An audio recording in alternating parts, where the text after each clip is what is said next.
భర్త చనిపోయాక 13 మంది ఆమె. ఆ తర్వాత ఏం జరిగిందో తెలిస్తే ఎవరైనా షాక్ అవ్వాల్సిందే. గోరఖ్పూర్ జిల్లాలోని ఒక చిన్న గ్రామం. అక్కడ శాంతి అని ఒక ఆవిడ ఉండేది. భర్త చనిపోయిన తర్వాత ఆమెకి ఆకలి ఏంటో అర్థమైంది.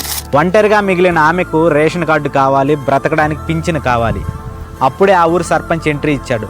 శాంతమ్మ, నువ్వేం భయపడకు, నీకు నేను రేషన్ కార్డు ఇప్పిస్తానని చెప్పి మాట ఇచ్చాడు. కానీ ఆ అమాయకపు తల్లి ఆ సర్పంచ్ని దేవుళ్ళ నమ్మింది. కానీ ఆ దేవుడు ముసుగులో ఉండేది పక్కా తోడేలని తెలుసుకోలేకపోయింది.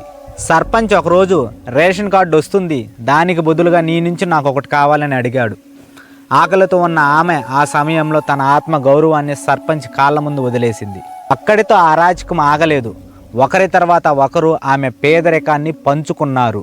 ఒకడేమో నీకు స్కూల్లో ఆయా ఉద్యోగం ఇప్పిస్తాను, నా దగ్గరికి రా అన్నాడు.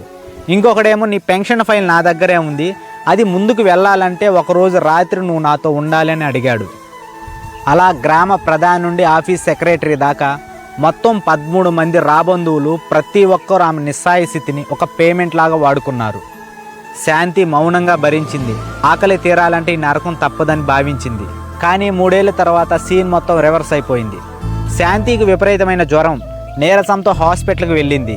అక్కడ డాక్టర్ ఇచ్చిన ఆ ఒక్క రిపోర్ట్ ఆ గ్రామాన్నే వణికించింది. నిజం చెప్పాలంటే శాంతికి ఆ తర్వాత ఆ 13 మందికి నిద్ర పట్టలేదు.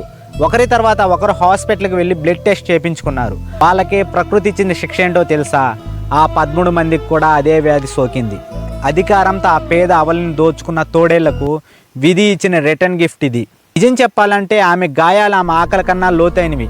కానీ ఆ 13 మందికి మిగిలిన మచ్చ వాళ్ళ జీవితాంతం వెంటాడుతూనే ఉంటుంది. మిత్రులారా, పేదరికం అంటే ఒక అవకాశం కాదు, అదొక పరిస్థితి. ఎవరో ఆకలితో ఉంటే వాళ్ళ గౌరవాన్ని కొనాలని చూడకండి.